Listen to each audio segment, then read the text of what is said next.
Well, it's a match made in TV heaven, from the set of teen drama Biker Grove to the Australian outback. Since the age of 13, ant&dec have never spent more than about 2 weeks apart. They still live in the same street, still work together and still have a bond that is closer than many married couples. And this year, the pair are not only celebrating 20 years in the business, but also 20 years of friendship. I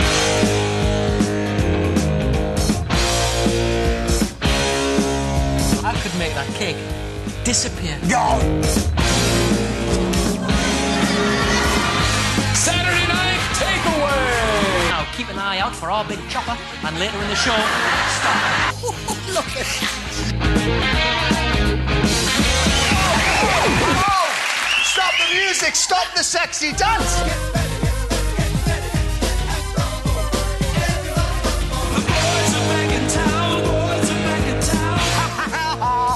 You look like a fool on the telly. What's your answer? Twisted. Is it?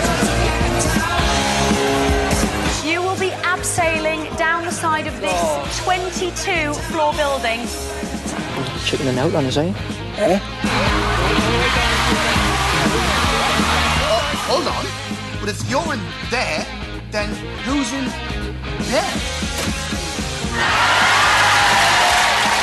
Wow. Just wow. I didn't know that was on the end. Oh, brilliant. Happy days. Oh, yeah. Still got that outfit. Under the shirt, Steph actually. insisted. Yeah. Although you can't eat too much chicken and ham pie, else it's a nightmare to get into. Yeah. Welcome, guys. Thank Nice you. to see you. And you say in your book that it's been a little bit like therapy, life therapy, to examine why you're so close. And what conclusion did you come to? We didn't get to one. We didn't really. It was like the idea first came along about doing a book a few years ago, and we always kind of resisted it. We always thought we're too early. We always thought autobiographies are for people who've been around a long time. And then we realised we'd been together 20 years, that we'd been working together 20 years. We'd be friends for 20 years, and we thought if we're ever going to do one, this is as good an excuse as any.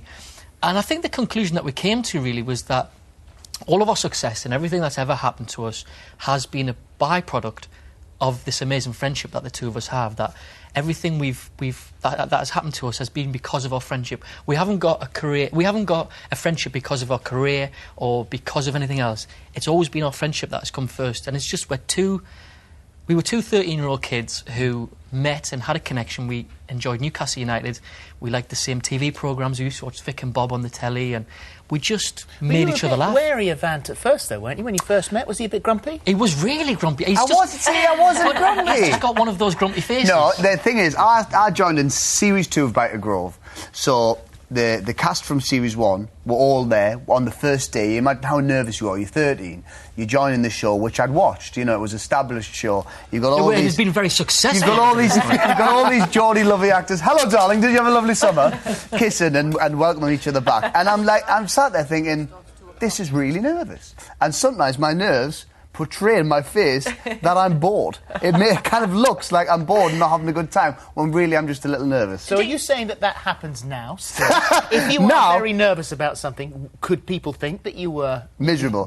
Yeah. He's constantly nervous.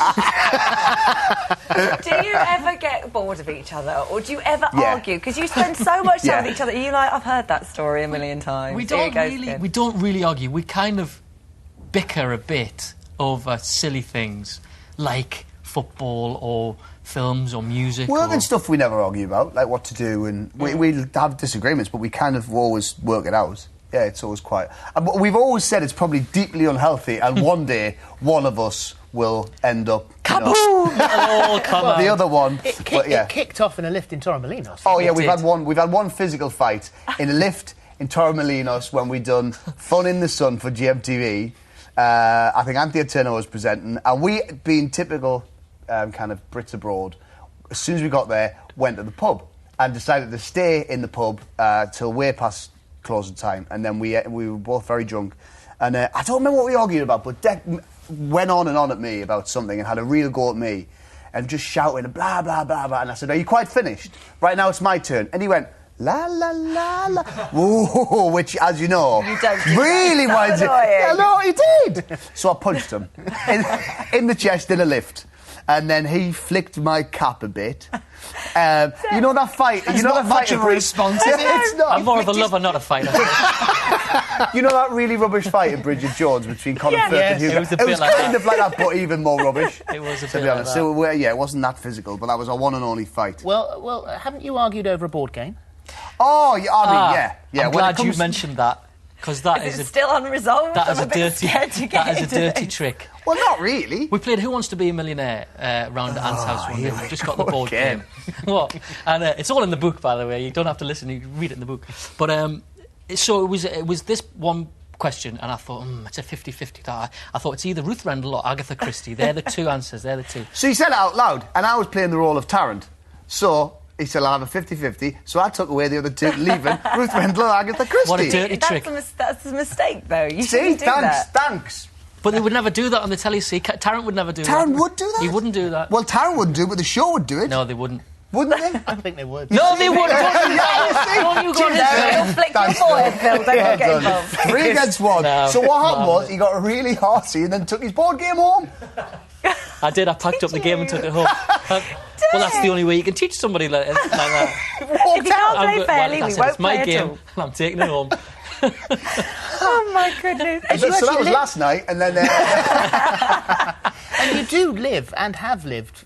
Well, you've lived together. Yeah. Well, before we talk about living close, let's talk about living actually in the same place. Right. How does that bring out your personalities and your characteristics? Well, when we first came to London, kind of for work, when we were PJ and Duncan doing all the music stuff, we came down here and we were living in hotels, and then eventually the record company said, it's probably easier if you get a flat. So we shared a flat in Fulham for 3 years. Which was horrible. I mean, it was lovely sharing together. Sorry, don't get me wrong, but it was the flat was terrible because it was you're away from your parents' house, so you don't do anything that you were forced to do when you lived at home. We never washed up.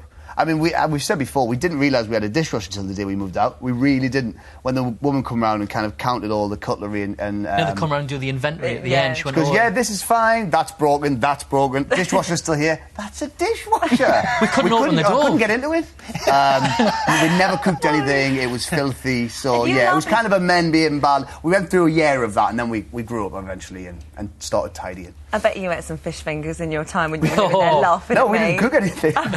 You can't get them takeaway. If you could get a takeaway, we had it. Yeah, we had it. But yeah, so we did that for 3 years, and then we kind of thought it's about time we got sensible. And we thought we've got to invest in the property market. It's only sensible. Let's buy houses. Let's go our separate ways and buy houses. So we found 2 houses 2 doors away from each other and bought them. And even now, you are very, very close together. Yeah. Well, I got married a few years ago, and we decided to move to a bigger house. So we moved. I mean, still in the same area, but only a few streets away. And Dex said, I'm looking at moving as well. And then I found somewhere. I said, oh, brilliant. Where is it? It's 2 doors away from your new house. So I'm cool with it. I was absolutely fine with it. But we checked it with Lisa, and it was... And Lisa- And is Lisa all right about all this, or does she ever go, come on? She's absolutely fine with everything. She loves it. She doesn't mind at all. And